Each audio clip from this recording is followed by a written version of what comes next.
Bienvenue à tous dans cette nouvelle vidéo, on se retrouve pour la quatrième analyse de ce vendredi 8 juillet 2022 sur les Pokémon de la cinquième génération. Et du coup, c'est la quatrième et j'ai prévu d'en faire 9 des analyses aujourd'hui, donc y compris celle-ci, il en reste 6.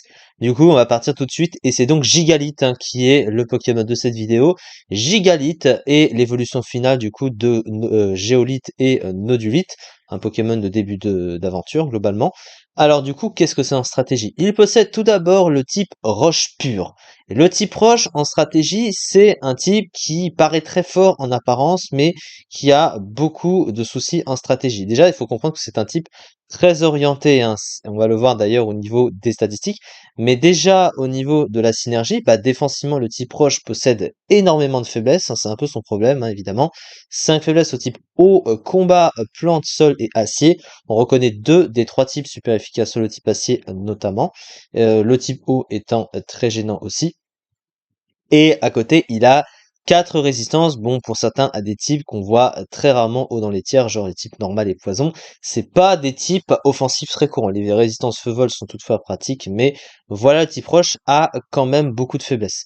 Offensivement, c'est un type correct, mais on préfère, enfin il est toujours plus fort avec des doubles types, hein, en association notamment avec le type sol où on connaît le fameux Edgequake, hein, qui est un combo offensif, un des combos offensifs les moins récités du jeu, mais le type roche tout seul offensivement est un peu moins bon. Si jamais tu l'associes pas avec autre chose, c'est un petit peu moyen. Après, il n'est pas mauvais, hein, c'est un type offensif correct, mais voilà. Puis surtout, le Pokémon ne possédant pas de double stable, du coup, pour aller avec, offensivement, ça reste limité quand même. Et aussi le type roche lui-même est résisté par le type acier, hein, le meilleur type défensif du jeu, et ça c'est un mauvais critère également. Au niveau de ces trois talents, alors il possède Force Ça pour commencer, Force Ça booste de 30% les attaques de type sol, roche et acier, mais uniquement sous la cendre, ce qui est pratique, mais évidemment ça dépend d'un talent. Ensuite, Sandstream, donc sable volant, hein, voilà, qui fait mettre la tempête de sable au Pokémon quand il rentre sur le terrain. Et la tempête de sable a pour effet, hein, de booster notamment la défense spéciale du Pokémon de 50%. Donc ça, c'est plutôt une bonne chose. Et puis ça s'accompagne bien dans les teams adaptés à la sand. Et pour finir, il y a Sturdy, fermeté, qui permet au Pokémon de tanker à un point de vie tant qu'il a toute sa barre de vie sur le terrain, qu'il est sur le point de se faire one shot. Alors c'est bien, mais le problème c'est que comme c'est un Pokémon très très lent, il est souvent dépassé, ça veut dire qu'il va souvent agir après l'adversaire et tu préfères que ce soit un talent où le Pokémon soit plus rapide pour justement avoir l'intérêt de tanker à un point de vie et tout de suite taper le Pokémon, parce que si le Pokémon te dépasse derrière, c'est un talent qui aura servi à rien parce que tu te feras dépasser le tour suivant et tu sais que tu pourras rien faire. Donc c'est un peu inutile sinon. Après, ça lui permet au moins de tanker un coup.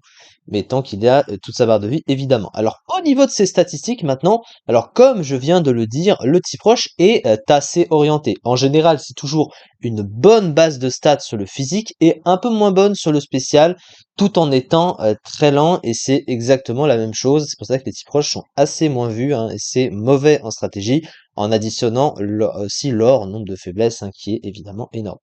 Au niveau des stats, du coup, 135 en attaque, il a quand même une grosse base d'attaque, donc c'est pas négligeable, évidemment. À côté, alors il a quand même une défense spéciale correcte, et puis comme il a accès à sable volant, il augmente sa défense spéciale. Donc 80 en défense spéciale, plus sa tempête de sable, 85 en PV. Donc il a pas un si mauvais bulk spécial que ça, contrairement à d'autres types roches, hein, qui peinent un peu plus sur le spécial. Lui, on va dire que c'est moins pire. Mais bon, 60 en attaque spéciale, évidemment, on n'en parlera pas. Mais par contre, sa vitesse est un énorme problème. 25 de vitesse, il est dépassé par une quantité astronomique de Pokémon, autant offensifs et défensifs. Et quand tu sais que la majorité, une très grosse majorité de Pokémon va toujours agir avant toi dès que tu rentres sur le terrain, c'est quand même pas ouf. On est d'accord à ce niveau-là. Alors, au niveau de son move pool, il est quand même relativement bon, hein. Il possède des options offensives plutôt bien fourni, hein, il a quand même des choses très utiles. Alors déjà, sur le plan des stats, il a les attaques de type roche, hein, il a boule rock, éboulement, rock tombe, donc tombe roche, lame de rock évidemment. Il possède surpuissance en coverage, body press, un body press qui utilise la stat de défense et comme elle est grosse, c'est utilisable. Il a accès à ses is, donc il a le edgequake, À côté, il a Evislam, il a Tête de Fer, hein, des attaques de type acide qui vont en coverage également. Donc il peut toucher tous les Pokémon du jeu au moins sur le neutre avec ses combos d'attaque. Euh, Au niveau du move pool de soutien, il est extrêmement restreint. Sa seule possibilité, c'est les pièges de roc. Ça reste évidemment ça. Mais il a peu de choses. Il a Polyroche, mais Polyroche, vu qu'il est déjà très lent en fait, même après un tour de Polyroche, c'est quand même encore très lent. Donc ça demande un placement suffisant. Et d'ici là, ben l'adversaire a largement le temps de se placer à son tour. Donc c'est quand même compliqué. Après, voilà, mais son pool de soutien est quand même très restreint et ses options de setup sont pratiquement inexistantes, la seule qu'il a étant malédiction. Mais comme ça baisse la vitesse, c'est pas vraiment ce que tu veux. Surtout que le Pokémon est déjà très très lent et voilà. Et puis non, il a pas non plus de bons bouffes de soins pour éventuellement l'aider à tenir sur le terrain pour pallier un peu à sa vitesse parce que Repos le force à dormir. Donc c'est pas vraiment ouf à ce niveau-là. Donc il est un peu pauvre en options de soutien. Après, il a des options offensives bonnes et il a quand même une puissance offensive qui est là et qui existe. Donc il va pas s'en plaindre, mais évidemment c'est bien moindre que beaucoup d'autres Pokémon à côté. Et en comparaison avec d'autres Pokémon offensifs plus rapides, avec un meilleur type, avec moins de faiblesse notamment, ou qui tout simplement ont des options plus adaptées, évidemment.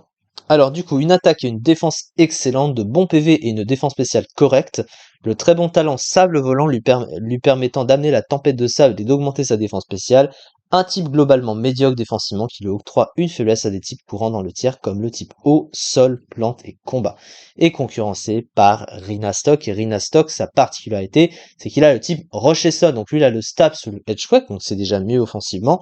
Le type sol est super efficace sur le type acier en plus de ça. Et puis surtout, il tape plus fort déjà. Et il est un petit peu plus rapide aussi. Et il a accès à Solid Rock notamment qui permet de réduire les dégâts super efficaces sur le Pokémon. Donc il a plus d'utilité que Gigalith. Après, il ne pose pas la tempête de sable lui-même pour éventuellement booster sa défense spéciale ou voilà, son bulk. Mais au-delà de ça, ça reste plus adapté. En tout cas, c'est ça pour cette vidéo. Alors oui, pour les usages, excusez-moi, le Pokémon se classe quand même 9e du PU le mois dernier avec 12,99, donc 13%. Donc c'est un top tier PU, mine de rien. Mais évidemment, bah déjà Regirock, on voit qu'il est au-dessus, mais on a cité un peu les problèmes du Pokémon et pourquoi il n'est pas plus haut dans les tiers, ça se comprend un petit peu. En tout cas, c'est ça pour cette vidéo. On se retrouve du coup pour les analyses suivantes. Il en reste 5 à faire aujourd'hui. Merci beaucoup de m'avoir suivi et à très vite pour la suite.